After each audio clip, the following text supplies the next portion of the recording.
quick little rundown of what we're doing. Nice little $9 O'Reilly's hacksaw. So we need a fuel line to go from here under here, make a kind of horseshoe shape, and go back to that connector right there, which plugs into the fuel sensor, fuel jumper, pressure sensor, whatever right here. So the one that Mopar sells that's a perfect fit, except I have to do some rewiring, like 350 bucks. The one that I found is 75 bucks. It's not for this specific truck, but hopefully it's the same sensor. One of the fittings that I need to buy to make it work right here did not fit. So we are making a more fuel efficient vehicle by taking 2 ounces off the intake manifold. God, please, no! No! No! By cutting the mounting brackets off of it to make room for hopefully a straight fitting right here to create our own custom fuel line. So we'll see how this goes. And I already broke my brand new hacksaw. We had to buy the $350 part. It's 2 different parts. It's a kit. You have to rewire the harness, and you have to buy the new part that fits all the way up into a 2024 Ram 1500. But anyways, we're gonna go give you a little rundown of that project. I just want to show y'all. This is what the new part looks like. Now that's one hell of a finish. That little thing right there, that is where the fuel rail is. So look at your top of your intake manifold, fuel filter. Right behind the fuel filter is that little fitting where the old one end of the fuel line came off.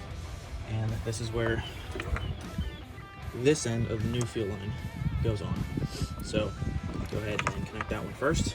Do that by routing it under the intake manifold here. You can do that. Manage to get it under there. Basically it goes right underneath the top part of the intake manifold here. And it goes in and just snaps in just like that. But we're gonna, before we snap that in, get this other end in, because this other end has proved to be more of a pain in the butt. So this kind of folds, goes down. So that's our famous, we're gonna call this the Happy Gilmore line, because it's always so happy so happy. Because I'm happy. Okay, so we just pushed it in. Hopefully it's in there. Hopefully it's in there. We're gonna practice here in a second. I'm gonna make sure it's tight. Clip on it. Gotcha. Oh, that was the most satisfying sound I've ever heard in my life. All right, now we're gonna put that thing right there, right after we make sure this clip is in. Well, how does the clip go on, Jared? Well, I'm gonna show you. Now that that's in there, it won't come out. Make sure it won't come out. And then put that there. And then stick it in there. Stick it in there good. And that quick release tab should just... Oy. And there you go. That's in there. Tab's fixed. Should not go anywhere. Might move a little bit. Hopefully that's normal. If it sprays fuel everywhere, we know we don't screwed up. But before we reconnect everything, we're going to leave it like that, and we are not going to put it in the pins and stuff, because we might have to take it back out. If we take that back out, it's going to be a lovely day. So hopefully we don't. In the meantime, this side right here, right? So that little sensor goes right there. This other piece comes over, and this is supposed to be out of the way. You can push those stupid lines that connect there out of the way, so you have all this nice room. Oh, that noise scared me. Okay, that should just clip right in.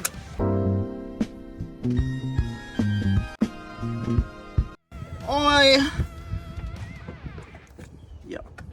And then you push that down, and boom, that end's connected. This end is going through and has a little plastic to protect it. Connected on that end.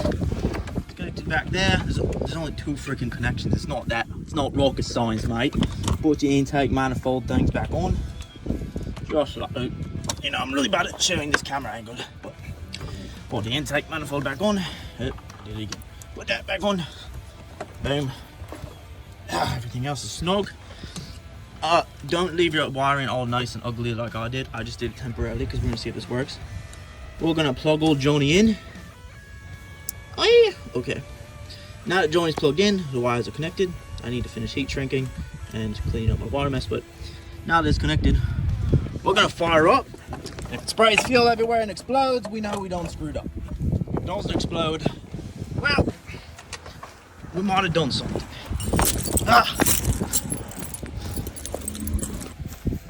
We're gonna go ahead and start it.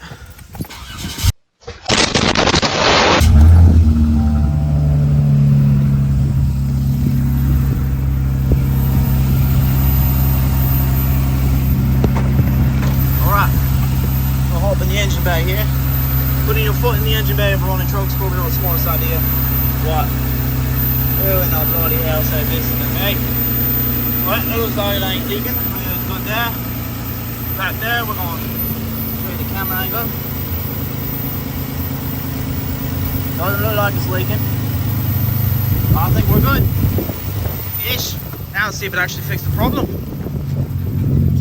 How do we know if it fixed the problem? Well, with the code that was on in the dash, check engine light's still on.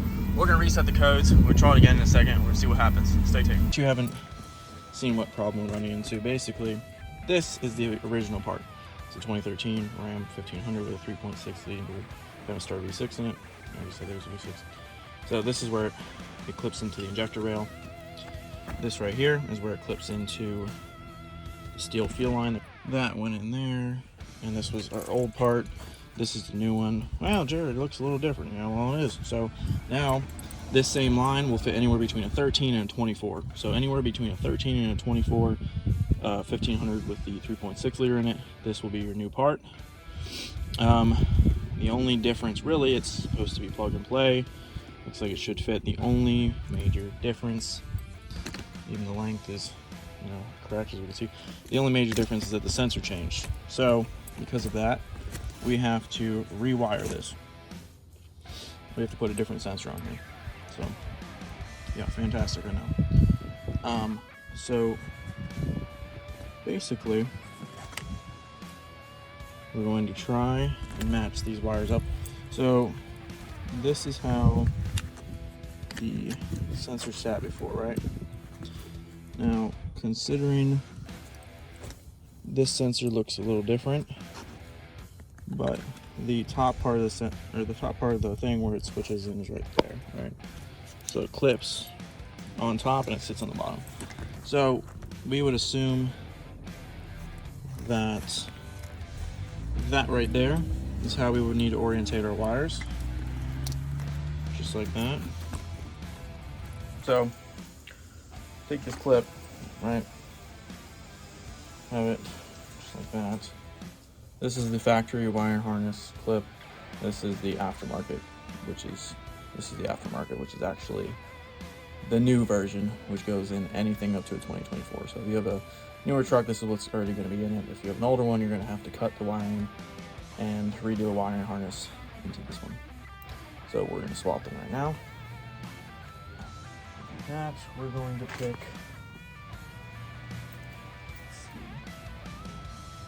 All these colors to choose from, man. Maybe they're all the same thing. Nope, we don't have all these colors to choose from. Well, actually, yeah, we do. A very, very slight variation. Very slight, but there is one. Luckily, they give us plenty of wires in case we screw it up. Slight variation in the color. Okay, so we only need 3. We have extra in case we screw it up. So what we're gonna do, I don't know if you can see that, but that little red tab to insert the wires, you have to scoot that over. So I'm gonna attempt to do it without breaking it.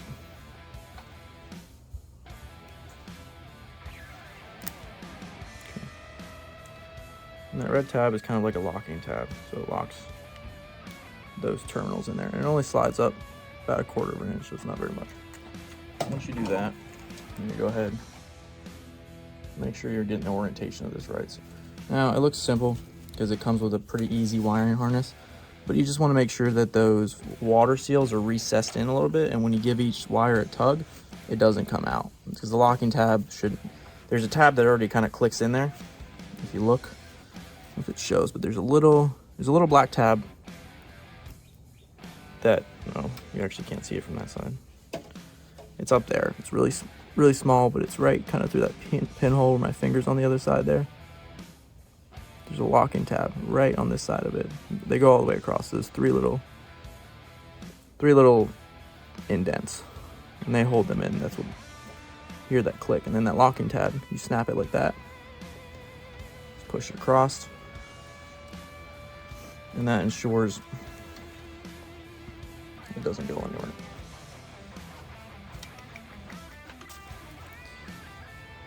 And sometimes it can be a little pain in the butt. There you go. Now the red locking tab is in. I might go in a little bit more, maybe not. A little bit. There we go. Now we're good. So the red locking tab is in, the wires are in. All right, this is the fun part, to play with the strippers. So we take this little wire harness, we just put the wires in, and they don't come straight, you know, usually they do, but we're gonna use these bad boys, which are heat shrink tubes with a little solder in the center. So all you gotta do is, and the reason I like these, especially for sensor oriented things, is that the copper makes contact and the solder falls over it. And we just kind of take our heat shrink tube, put it over it, see exactly how far we want the wire to go in. We want it to go in right about there, and we'll twist it together, and then we'll solder it. So we just put our finger on that line right about there, and put our strippers on there, and don't have to be perfect, but damn, sucker's on there.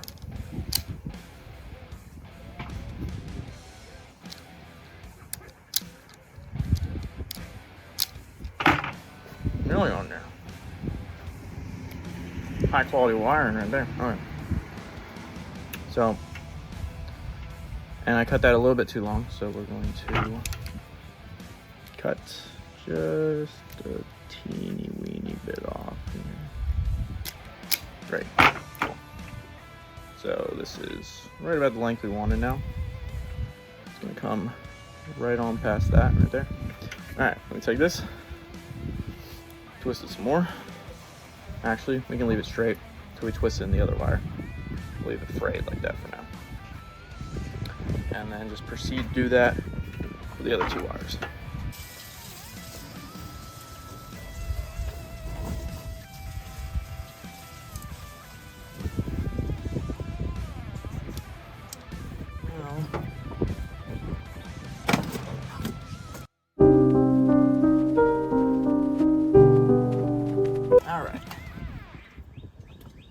Another trick of the trade, I don't know how many times I've done this, make sure you put your heat shrink tubing on your wiring before you connect your wires, because if you don't, well then you're screwed. You need to cut your wires and redo everything. So use heat shrink tubing, don't be a cheap person. I don't know what just happened to my third thingamajigger, but not here anymore, so I cut these because a little longer than I wanted. It was like, oh, I dropped my wiring harness. Give me 1 second, guys. Okay.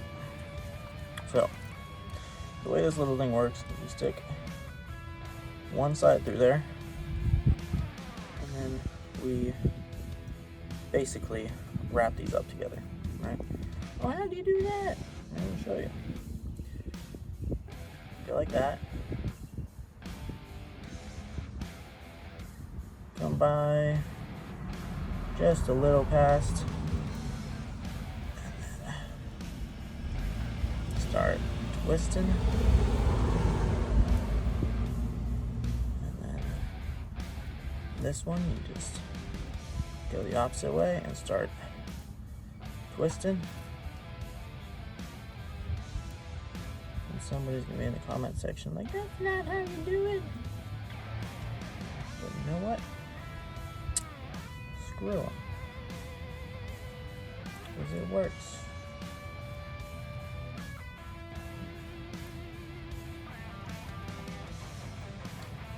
Okay.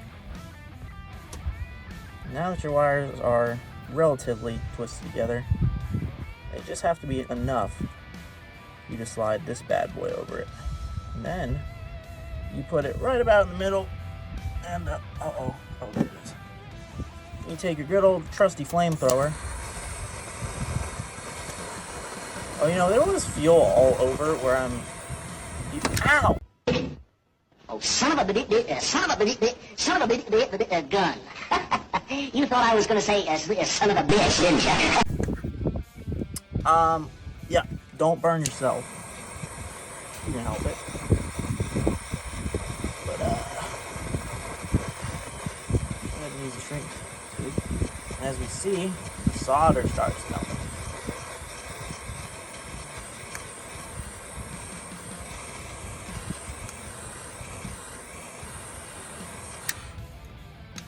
Solder melts. Get a nice waterproof connection of the wires.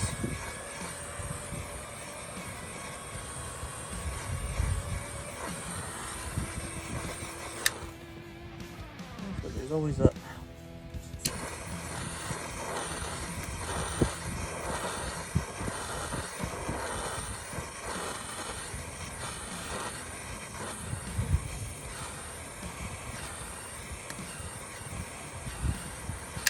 go.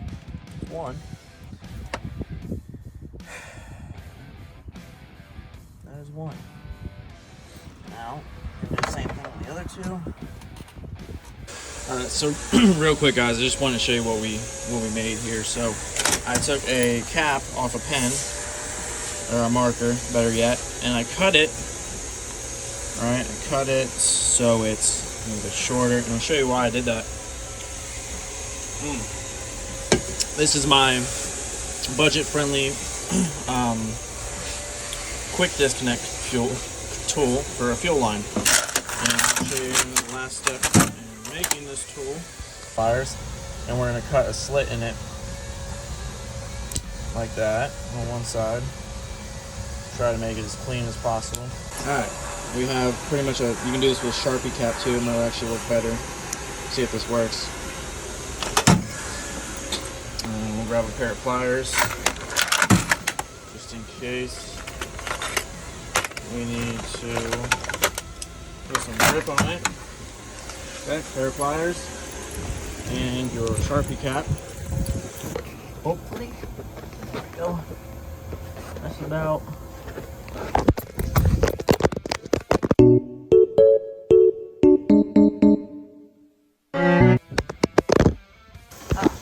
We're gonna try again. Okay. So that's our fuel line disconnect right there. There we go, got focus, okay. Fuel line disconnect. This is our fancy Sharpie that we're going to spread in the cheeks.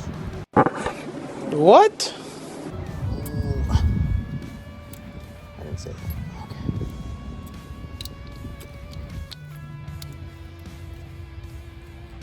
Smell how the fuck get on there. Holy good. Alright. Boom. Just like that. And you push it in there. And then you want to put pressure on the backside of that at the same time. Which might be kind of hard with this little setup I got here. But we're going to try. Try to do it anyways. This is technically easy. Okay. Alright.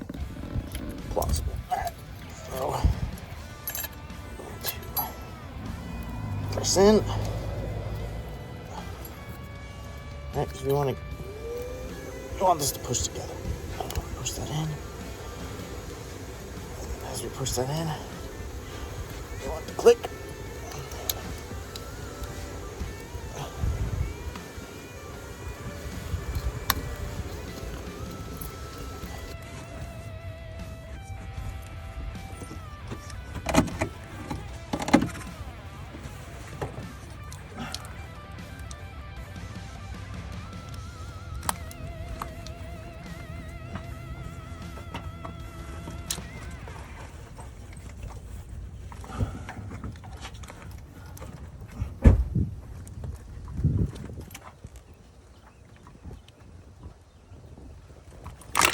Got it. Alright guys, I hope you enjoyed this video. This little text that I put on the screen is exactly how you find the diagram, the new pinouts, and the instructions on exactly how to do this job. This video was just to kind of help you guys do it. I myself am a visual learner, plus we made it a little entertaining. So I hope you enjoy it, and I hope this answers your question if you have this code pop up on your truck. Other than that, stay safe and have a good one, guys.